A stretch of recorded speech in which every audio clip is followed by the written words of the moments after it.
এখন তিনি মনে করছেন যে অঙ্কে তিনি প্রতি বছর ভোটটা করেন সেই অঙ্কটা এবার তিনি কাজে লাগাতে পারবেন না। এবারের যে হাওয়া মাঠে ঘাটের তাতে বোঝা যাচ্ছে যে মুসলমানরাও কিন্তু এবার একটা হয়ে তৃণমূলকে ভোট দেবেন না। তৃণমূলের আসন বাড়ার কোনো জায়গা নেই, আসন কমতে পারে। আমার হিসেবে আমার ধারণা তৃণমূল যদি সর্বোচ্চ খুব ভালো ফল করে, খুব ভালো, কোনো মতেই সেটা 100, আইপ্যাক যে রিপোর্টগুলো দিচ্ছে সেই রিপোর্টে এইসবেরই উল্লেখ আছে বলে জানা যাচ্ছে। সব খেলারই তো একটা শেষ থাকে। ওই খেলাগুলো তৃণমূল এবার খেলতে পারবে না। তাহলে 135ই যদি ধরে নি বিজেপি পায় আর তৃণমূল 150টা পায়, তাহলে তো একদম কি বলবো আর কি, ক্লোজ ফাইট। সরকার শপথই নিতে পারবে না, তার আগেই সরকারটা ভেঙে যাবে। তো ভবানীপুর দিদিমণির কাছে একদমই সেফ নয়। নইলে তিনি আর্তনাদ করেন এক ভোটে হলেও জিতবো। তিনি ওখানকার মেয়ে, ওখানে বড় হয়েছেন, অলিগলি চেনেন, বাড়ির কড়িবর্গা চেনেন, মানুষকে চেনেন। এত আতঙ্কিত হওয়ার তো দরকার নেই। এই সমস্ত বিষয়গুলো একজোট হয়ে দিদিমণি রক্তচাপ বাড়াচ্ছে। তৃণমূল ব্যানিশ হবে কিনা কেউ কি জানে? ক্ষমতা থেকে যদি তৃণমূল চলে যায়, 48 ঘন্টা থাকবে এই দলটা। ও তো ভীষণ রকম অনুপ্রাণিত, আগামী দিনে গৃহপালিত হয়ে যাবে। এদের অবস্থান মানুষ জানে, এদেরকে কেউ আর বুদ্ধিজীবী বলে না। বিশুদ্ধ ধান্দাবাজ বললেও এদের কম বলা হয়। বাংলায় ভোটের আবহ আর সেখানেই প্রচারের গনগনে আঁচ। এই মুহূর্তে উত্তেজনা তুঙ্গে, শাসক থেকে বিরোধী সব পক্ষই ভোটের প্রচারে। একদিকে মমতা বন্দ্যোপাধ্যায় উত্তরবঙ্গে প্রচারে এবং অন্যদিকে শুভেন্দু অধিকারীর প্রচার চলছে জোর কদমে। বিজেপি না তৃণমূল নাকি অন্য কোনো দল, এবার বাংলার মসনদে কারা, সেই নিয়েই সব থেকে বড় প্রশ্ন। নজর রয়েছে গোটা বাংলার। আর এই মুহূর্তে প্রচার পর্বের যে এই উত্তেজনা, টান উত্তেজনা, হাড্ডাহাড্ডি লড়াইয়ের প্রস্তুতি, সেই সমস্ত কিছু নিয়ে বিশ্লেষণ থাকছে। আর সঙ্গে পেয়ে গিয়েছি অর্কদাকে। দাদা, অনেক স্বাগত আপনাকে। প্রথমেই যে বিষয় প্রশ্ন উঠে আসে, মুখ্যমন্ত্রী মমতা বন্দ্যোপাধ্যায় উত্তরবঙ্গ থেকে সরাসরি হুঙ্কার দিয়ে তিনি বললেন এবারে বিজেপির পাত্তা সাফ, এবং এক কথায় বলেন যে পেট্রোলের দাম যা বাড়ছে কিন্তু এখন কিছুই করার নেই, আমার থেকে সব কেড়ে নেওয়া হয়েছে, তবে আমার কাছে মানুষ আছে। কি বলবেন? পশ্চিমবঙ্গে এবারের সরকারকে গঠন করবে সেটা তো মানুষ ঠিক করবে। মমতা বন্দ্যোপাধ্যায় দাবি করতেই পারেন মানুষ তার সঙ্গে আছে। মানুষ তার সঙ্গে আছে কি নেই সেটা প্রমাণ হবে যেদিনকে ভোটের ফলাফল বেরোবে। আর নির্বাচনী প্রচারে এই গরম গরম কথা সব রাজনৈতিক নেতারাই বলে, এর মধ্যে অন্য কোনো বিশেষত্ব নেই। যেটা বলার সেটা হচ্ছে মুখ্যমন্ত্রী আন্দাজ করতে পারেননি যে নির্বাচন কমিশন এতটা কড়াকড়ি করবে। যেভাবে প্রথমে মুখ্য সচিব, স্বরাষ্ট্র সচিব, কলকাতার পুলিশ কমিশনার, ডিজি, আরও অনেক পুলিশ অফিসার, আইএস অফিসারদের বদলি করেছে, স্বরাষ্ট্র সচিবকেও পর্যন্ত ভিন রাজ্যের পর্যবেক্ষক হিসেবে নিয়োগ করা হয়েছে, মুখ্যমন্ত্রী কমিশনের এই কড়াকড়িটা আন্দাজ করতে পারেননি। এখন তিনি মনে করছেন যে অঙ্কে তিনি প্রতি বছর ভোটটা করেন সেই অঙ্কটা এবার তিনি কাজে লাগাতে পারবেন না। তাই তিনি কার্যত অনেকটাই দিশাহারা হয়েছেন। তিনি যে খুব কনফিডেন্ট তা কিন্তু মোটেই নয়, কিন্তু তার কনফিডেন্ট থাকার কথাই ছিল। উনি এত দাবি করছেন যে 15 বছর ধরে 100টা জনমুখী প্রকল্প তার সরকার করেছে, জন্ম থেকে মৃত্যু পর্যন্ত সরকার তাদের মানুষের সাথে আছে, তাহলে এত দ্বিধা দ্বন্দ্বের তো কোনো প্রশ্নই থাকে না। এত কাজ যে সরকার করে, সেই সরকার এক প্রকার নিশ্চিত থাকতে পারে যে জনগণের আশীর্বাদ থেকে তারা এবারও বঞ্চিত হবে না। কিন্তু তা সত্ত্বেও মুখ্যমন্ত্রীর এত বিচলিত কেন, এত চিন্তিত কেন? তার কারণ হচ্ছে যে পশ্চিমবঙ্গের মানুষের একটা বড় অংশ এখন হৃদয়ে পরিবর্তনের আকাঙ্ক্ষাকে ধারণ করছেন, সেটা মুখ্যমন্ত্রী বুঝতে পারছেন। এবং আইপ্যাকের বিভিন্ন রিপোর্টেও সেটা আসছে যে একেবারে ক্লোজ কন্টেস্ট হতে চলেছে। স্বভাবতই মুখ্যমন্ত্রী উদ্বিগ্ন হয়েছেন। একে এসআইআরে এত নাম বাদ গেছে, অ্যাডজুডিকেশনের পরে তালিকাটা আমার ধারণা 85 থেকে 90 লক্ষের কাছাকাছি গিয়ে দাঁড়াবে। সেটা মুখ্যমন্ত্রীর পক্ষে খুবই বিড়ম্বনার কারণ। একই লোকসভা নির্বাচনকে মাপকাঠি ধরলে তৃণমূল বিজেপির থেকে 40,000 ভোটে এগিয়েছিল। অলরেডি 63 লক্ষ নাম বাদ পড়েছে, আরও যদি 25 লক্ষের মতো নাম বাদ পড়ে সংখ্যাটা ওই 88 থেকে 90 লাখের কাছাকাছি দাঁড়াবে। সেটা মুখ্যমন্ত্রীর পক্ষে বিড়ম্বনার কারণ হবে। 2021 নির্বাচনে মুসলমানদের 100টার মধ্যে 91টা ভোট তৃণমূল পেয়েছিল। এবারের যে হাওয়া মাঠে ঘাটের তাতে বোঝা যাচ্ছে যে মুসলমানরাও কিন্তু এবার একটা হয়ে তৃণমূলকে ভোট দেবেন না।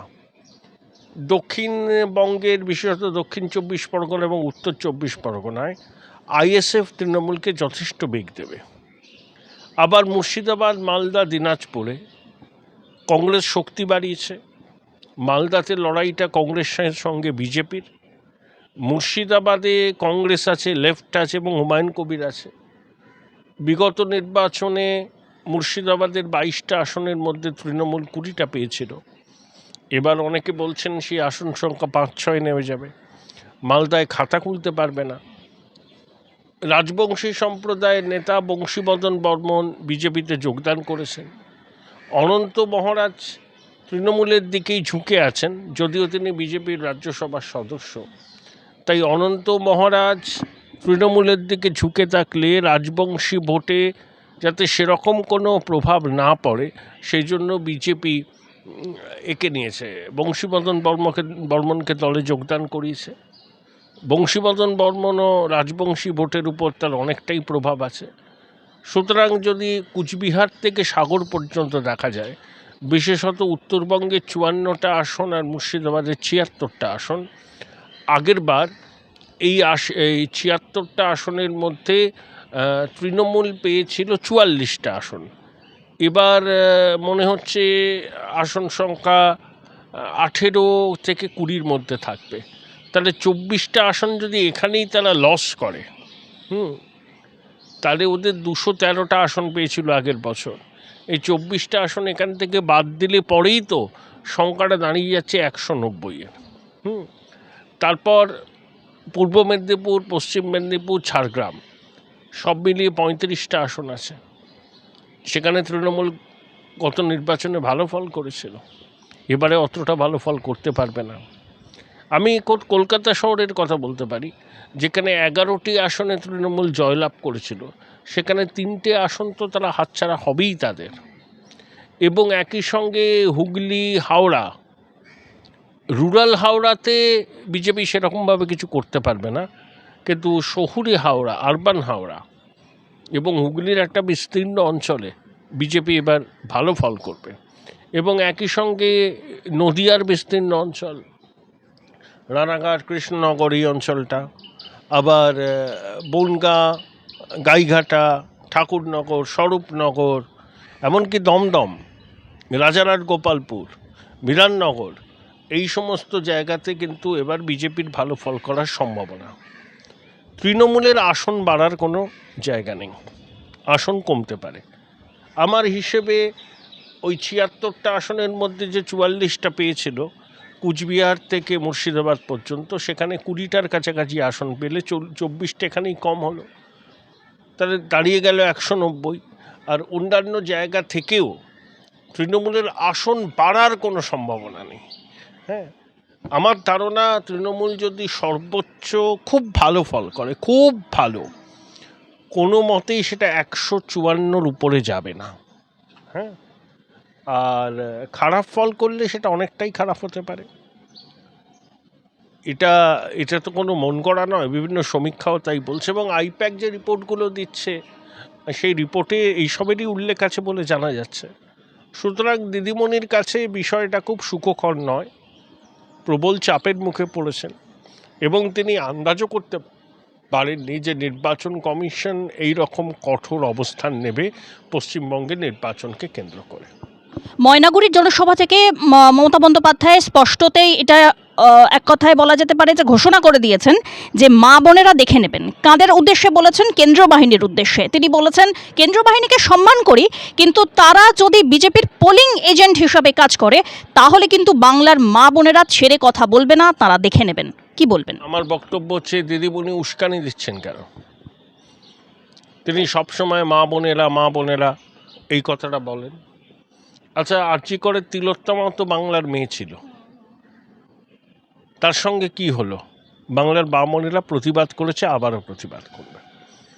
কেন্দ্রীয় বাহিনীর কাজটা খুব সুনির্দিষ্ট, তারা এরিয়া ডমিনেন্স করে, এবার ভোটের লাইন চেক করবে, প্রয়োজনে নির্বাচন কমিশন মনে করলে বুথের ভিতরেও কেন্দ্রীয় বাহিনী থাকবে। সুপ্রিম কোর্ট কি বলেছে, এসআইআর নিয়ে সব রাজ্যেই তো হলো, এত সমস্যা কেন পশ্চিমবঙ্গে? সবাই তো খুব বিষয়টা নিয়ে অবাক হচ্ছেন। সর্বোচ্চ আদালতও অনেক জায়গায় অনেক বেশি নাম বাদ গেছে, কিন্তু এই ধরনের তিক্ততা, কলহ, নির্বাচন কমিশনের সঙ্গে রাজ্য সরকারের আস্থার সম্পর্ক বলে আর কিছু নেই, সম্পর্ক তলানিতে এসে ঠেকেছে। এই প্রেক্ষিতে মাথায় রাখলে দিদিমণির এই সব কথা, আগেও উনি এসব বলেছেন, মা বোনেরা বুঝে নেবেন, মা বোনেরা দেখে নেবেন। প্রথম কথা, কেন্দ্রীয় বাহিনী কেন অত্যাচার করবে? কেন্দ্রীয় বাহিনী কি কোনো ভিনদেশি বাহিনী নাকি? এরা ভারত সরকারেরই প্রতিষ্ঠান। তারা আসছে ভোটের সময় আইন শৃঙ্খলা রক্ষা করার জন্য, তাদের উপর আস্থা রাখুন। মানুষ তো চায় কেন্দ্রীয় বাহিনীর প্রোঅ্যাক্টিভ রোল। দিদিমণি হয়তো চান না, তিনি চান কেন্দ্রীয় বাহিনী কাজ করবে না, ঘুমিয়ে থাকবে, তাদের নানাভাবে ম্যানেজ করার চেষ্টা করবে তৃণমূলের স্থানীয় স্তরের নেতারা। সেই খেলাটা প্রতিবার তো খেলা যায় না, সব খেলারই তো একটা শেষ থাকে। ওই খেলাগুলো তৃণমূল এবার খেলতে পারবে না, সেই জন্যই দিদিমণি এসব কথা বলছেন। এগুলো হচ্ছে আতঙ্কের বহিঃপ্রকাশ, ক্ষমতা হারানোর একটা আতঙ্ক, সেই আতঙ্ক তাকে গ্রাস করেছে। একেবারে কনফিডেন্ট নন, যত লম্বা চওড়া অভিষেক কথা বলুন না কেন, দিদিমণি কথা বলুন না কেন, তারা বিলক্ষণ জানে এবার হিন্দু ভোটের ব্যাপক মেরুকরণ হচ্ছে, ব্যাপক। এটা শুধু বাংলাদেশ সীমান্তবর্তী জেলাগুলোতে নয়, কুচবিহার থেকে গঙ্গাসাগর হিন্দুরা একজোট হচ্ছেন। আর তার পাশাপাশি মুসলমানরাও যে একটা তৃণমূলকে ভোট দেবেন তারও কোনো নিশ্চয়তা নেই। যে সমীক্ষাগুলো বেরোচ্ছে সেটা বিজেপির পক্ষে স্বস্তিদায়ক। বিজেপি সর্বনিম্ন 135টি আসন এবং সর্বোচ্চ 170টি আসন পেতে পারে, এই সমীক্ষা বলেছে। তো আইপ্যাক যেমন আছে তৃণমূলের, বিজেপির পক্ষেও এরকম অনেক সমীক্ষক সংস্থা কাজ করে। সেপ্টেম্বর মাসে বিজেপির পক্ষে খুব নিরাশাজনক ছিল, 90টার মতো আসন পেত। এসআইআর চালু হওয়ার পর জানুয়ারিতে সেটা দেখা গেল 115, আর মার্চ মাসের দ্বিতীয় সপ্তাহের পর এই মুহূর্তে ভোট হলে বিজেপি 135-এর নিচে নামবে না, আর সর্বোচ্চ পেতে পারে 170। তাহলে 135ই যদি ধরে নি বিজেপি পায়, আর তৃণমূল 150টা পায়, তাহলে তো একদম কি বলবো আর কি, ক্লোজ ফাইট। এবং তৃণমূল 150টা আসন পেল, সরকার শপথই নিতে পারবে না, তার আগেই সরকারটা ভেঙে যাবে, তৃণমূলের লোকজনই বেরিয়ে আসবে। হ্যাঁ, তো সব কিছু ভেবেই দিদিমণি আতঙ্কিত। তার উপরে আবার শুভেন্দু অধিকারী চাপ দিয়েছেন ভবানীপুরে যে এবার শুভেন্দু দিদিমণিকে 1 ইঞ্চি জমি ছাড়বেন না, এটা দিদিমণি বুঝে গেছেন। তো ভবানীপুর দিদিমণির কাছে একদমই সেফ নয়, নইলে তিনি আর্তনাদ করেন 1 ভোটে হলেও জিতবো। তিনি ওখানকার মেয়ে, ওখানে বড় হয়েছেন, অলিগলি চেনেন, বাড়ির কড়িবরকা চেনেন, মানুষকে চেনেন। এত আতঙ্কিত হওয়ার তো দরকার নেই। এই সমস্ত বিষয়গুলো একজোট হয়ে দিদিমণি রক্তচাপ বাড়াচ্ছে। মমতা বন্দ্যোপাধ্যায় আরও একটি বিষয়ে উল্লেখ করেছেন, সরাসরি বিজেপিকে নিশানা করেছেন। তিনি বলেছেন যে একদিকে এসআইআর এবং এর আগেও নোটবন্দি থেকে সমস্ত কিছুতে লাইনে দাঁড় করিয়েছিল, এখন গ্যাসের লাইনে দাঁড় করানো হচ্ছে, এদের গ্যাস বেলুন ফুটো হয়ে গিয়েছে। কি বলবেন? গ্যাসের দাম বাড়ানোর পিছনে দিল্লির সরকারের তো কোনো হাত নেই। পশ্চিম এশিয়ার কী পরিস্থিতি হচ্ছে যেটা যে কোনো মানুষই জানেন। হ্যাঁ, সবাই এটা বুঝছে যে সারা বিশ্ব জুড়ে কী চলছে। আর ভারত তো এলপিজি আমদানি করে 60%। যদি এলপিজি আমদানি বাধাপ্রাপ্ত হয়, হরমুজ প্রণালী নিয়ে এখনও সেভাবে সমস্যার সমাধান না হয়, তাহলে এই সংকট তো থাকবে। প্রধানমন্ত্রী তো বলেছেন যে করোনাকালে যে পরিস্থিতি হয়েছিল সেরকমভাবে আমাদের প্রস্তুত থাকতে হবে। দিদিমণি সস্তার রাজনীতি করছেন হাততালি কুড়োনোর জন্য। উনি তো কোনো কিছুর গভীরে তলিয়ে ঢোকেন না, সে ক্ষমতা তার আছে কিনা আমার মনে সন্দেহ আছে। সব কিছু সুপারফিশিয়াল, উপর। আর বলছি না উনি সব কিছুর মধ্যে রাজনীতি করেন। গ্যাসের দাম কেন বাড়ছে তা সুনির্দিষ্ট কারণ আছে। পেট্রোল ডিজেলের দাম বাড়েনি, শুধু প্রিমিয়াম পেট্রোলের দাম বাড়ানো হয়েছে। তেল সংস্থাগুলো যখন বিশ্ববাজারে অশোধিত তেলের দাম কম ছিল তখন প্রচুর মুনাফা করেছে, দাম কমায়নি। সেই মুনাফাটাকে তারা এখন যে লস হচ্ছে সেই লসটাকে কম্পেনসেট করছে। তেলের দাম বাড়বে না, গ্যাসের দাম বেড়েছে, তার কারণ আছে, এটা সবাই বুঝতে পারছেন, দিদিমণিও জানেন। তিনি লোককে বিভ্রান্ত করছেন ভোট কুড়োবার জন্য, এটাই আর কি। এছাড়াও উনি উল্লেখ করেছেন বিজেপি অত্যন্ত হিংসুটে পার্টি, ভ্যানিশ পার্টি, এরপর ভ্যানিশ হয়ে যাবে। তৃণমূল ব্যানিশ হবে কিনা কেউ কি জানে? ক্ষমতা থেকে যদি তৃণমূল চলে যায় 48 ঘন্টা থাকবে এই দলটা। আরে বিজেপি তো 1980 সালে তৈরি হয়েছিল, তারপরে 46 বছরে এতগুলো রাজ্যে ক্ষমতায়, কেন্দ্রে ক্ষমতায়, একটা ক্যাডার বেস দল, একটা তার ইডিওলজি আছে, ওঠা পড়ার মধ্যে দিয়ে গেছে। তৃণমূল একবার যদি ক্ষমতা থেকে সরে যায় 48 ঘন্টার মধ্যে তৃণমূল থাকবে না। আর তৃণমূলের পিছনে পুলিশ ছাড়া কার সমর্থক আছে? একদল বেনিফিশিয়ারি, কিছু লুম্পেন প্রলেতারিয়েট, আর কিছু যাদের সঙ্গে ডাইরেক্টলি স্বার্থের বিষয়টা যুক্ত, তারাই তৃণমূলের সমর্থক। উনি এসআইআর নিয়ে বলেছেন যে আমি বেঁচে থাকতে কোনো রকমভাবে এসআইআর এরকমভাবে ভোটার অধিকার কেড়ে নিতে দেব না।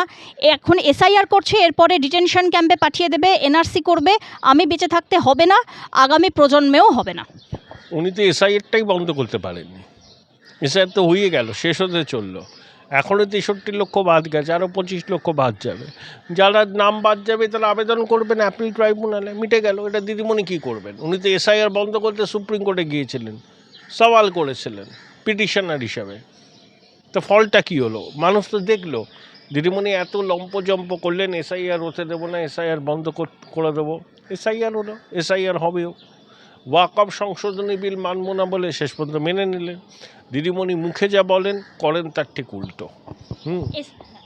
এসআইআর নিয়ে এদিকে সুপ্রিম কোর্টে রাজ্যকে ভর্ৎসনা করা হয়েছে এবং বলা হয়েছে অন্যান্য সমস্ত রাজ্যেই তো এসআইআর হচ্ছে, তা বাংলাতে আপত্তিটা কোথায়? এটা বাংলার জন্য কতটা লজ্জার বলে মনে করেন?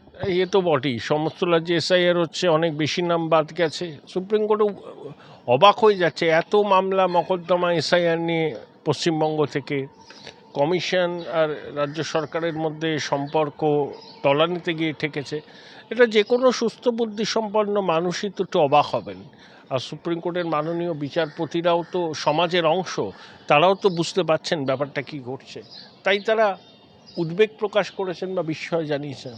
আসাউদ্দিন ওয়াইসির সঙ্গে মিমের যে এই জোট, হুমায়ুন কবিরকে মুখ্যমন্ত্রী মুখ করে তিনি বলেছেন, সরাসরি ওয়াইসি বলেছেন যে হুমায়ুন কবির যদি মুখ্যমন্ত্রীর মুখ হয়ে বাংলায় লড়ে তাহলে তার জয় কেউ আটকাতে পারবে। এসব কথার কথা।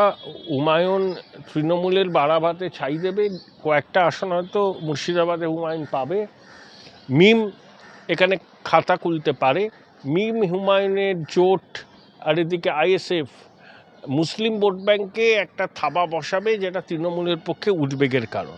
এই যে এই রাতারাতি বদলি হয়ে গেল বিভিন্ন আধিকারিকদের, এই প্রসঙ্গে এবং একই সঙ্গে এসআইআর থেকে নানা রকম প্রসঙ্গে এবার সৃজা তো সরাসরি ভাল ধরেছেন। তিনি একটি কবিতা লিখেছেন, আমি একটু পড়ে শোনাচ্ছি। সাহস থাকলে সামনে এসে খেলো, প্রতিপক্ষকে সাম্যের দান দাও, যদি ভেবে থাকো তাহলে ভেবেছ ভুল, নাম মুছে গেলে মুছবো না আমরাও। দিদির গদি বাঁচাতে এটা কি একটা নতুন কোনো ট্রিক বলে মনে করে? ও তো ভীষণ রকম অনুপ্রাণিত, আগামী দিনে গৃহপালিত হয়ে যাবে। এদের অবস্থান মানুষ জানে। এদেরকে কেউ আর বুদ্ধিজীবী বলে না, এদেরকে অনুপ্রাণিত তৃণজীবী বলে। হ্যাঁ, তো অনুপ্রাণিত তৃণজীবীরা কোথায় কি বললেন, তাতে কার কি এসে যায়? সময়ের দাবি, এবং ভোটার তালিকা শুদ্ধ হোক, ভারতীয় নাগরিকরাই ভোটার তালিকায় থাক, একজন অনুপ্রবেশকারীর নামও যেন না থাকে, এবং একজন প্রকৃত ভারতীয় নাগরিকের নামও যাতে বাদ না চায়। এটাই তো এসআইআরের লক্ষ্য। সেখানে সৃজা তো কী বললেন, তার বোনের কথা বলেছেন। এতদিন শীত ঘুমেছিলেন, এখন হয়তো দিদির নজরে পড়ার জন্য সময়টা বেছে নিয়েছেন। বিশুদ্ধ ধান্দাবাজ বললেও এদের কম বলা হয়।